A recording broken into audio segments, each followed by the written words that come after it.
400 கொய்யா செடி இருக்கு. எதுல தட்டினாலும் விழுவும். அந்த கொய்யா செடி பாருங்க, பீட்ரூட் கொய்யான்னு சொல்லி பீட்ரூட் கலர்லயே கொய்யா இருக்கும். கொய்யாக்கா பாத்தீங்களா? இல்ல, ஒரு பீட்ரூட் தொங்குற மாதிரியே இருக்கு பாருங்க.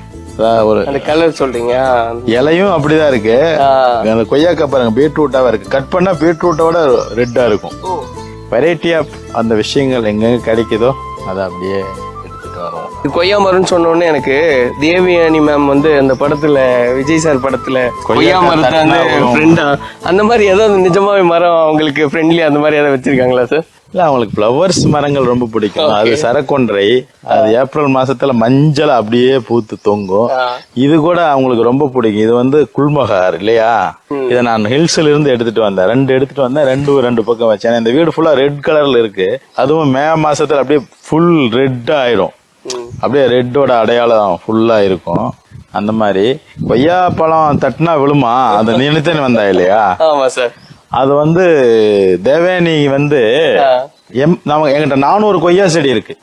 400 எதுல தட்டினாலும் விழுவும். சொன்ன மாதிரி அங்க ஒரு மரம் தான் காமிச்சாங்க அதுல. ஆமா, இன்னைக்கு 400 மரம் இருக்கு நம்ம கிட்டங்கும் போது. ஆமா, துளசி பாத்தீங்களா, செப்பரேட்டா துளசி மாடம் நம்ம வச்சிருக்கோம். அப்படியே துளசி மாடம் அந்த பக்கம். இதுதான் தேவயானியோடைய ஏரியா. அவங்கதான் இத வந்து கஜமுஜான்னு ஒரு செடி தோப்பா ஆக்குனாங்க. அவங்களும் அவங்களோட ஆமா, அதாவது ஒரு மரத்துக்கு இவ்வளவு தூரம் இருக்குன்னு, இடைவெளி இருக்குன்னு இருக்குது. மினிமம் ஒரு 20 அடி இடைவெளி இருக்குன்னு ஒரு மரத்துக்கு. அது வந்து மகிழ மரம். சும்மா 4 அடியில 5 அடியில சும்மா நட்டு வச்சுட்டாங்க, நாத்தை வாங்கிட்டு வந்து. அந்த சந்தனம் பழங்கள் வந்து விட ஆரம்பிச்சிருச்சு, பழங்கள். அப்ப வந்து அந்த பழங்கள் அங்கங்க இப்ப வந்து ஏரியா ஃபுல்லாவே போயிடும்.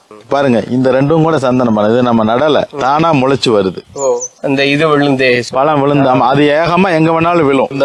இந்த தோட்டத்துக்குள்ள 2 பழம் வந்து தானா விழுந்து இந்த காக்கா கொத்துறது, அப்புறம் எடுத்துட்டு வந்து போடுறது. அதுதான். அப்ப இந்த ஏரியா ஃபுல்லாவே சந்தன செடிகள் தன்னால முளைக்க ஆரம்பிச்சிடும் நம்மளோட இந்த முயற்சியினால.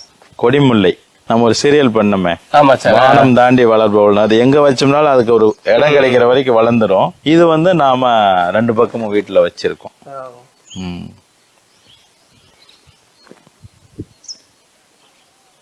இந்த பக்கம் நம்மளுடைய கார் செட்டு. அந்த பக்கம் எல்லாம் பழ மரங்கள் இல்லைங்களா? ஆமா, அத்தி இருக்குது. 4 அத்தி, சப்போட்டா ஒரு 6, 7, 8 இருக்கும். இப்படியே ஒரு முற்றத்தை எட்டி பாருங்க இங்க இருந்து. அருமையான ஒரு வியூவா இருக்கு சார். ஈவன் நீங்க சொன்ன மாதிரி மழை வரும்போது இங்க இருந்து பாக்குறது ஒரு வியூ இல்லைங்களா? ஆமா, இங்க இருந்தும் ஸ்ப்ரெட் ஆகுறது. இங்க இருந்தும் மழை பாக்கலாம். ஆனா நம்ம தானே மழையை உருவாக்குறோம், செயற்கை மழை. இது என்னோட ஏரியா. Okay sir. அப்படி இங்க உட்காந்துட்டா இன்னும் அமைதிதான். இங்கதான் நீங்க டைம் ஸ்பெண்ட் பண்றது. ஆமா, இங்க செமையா 2 சைட்லயும் காத்து வரும், ஃபேனும் இருக்கும்.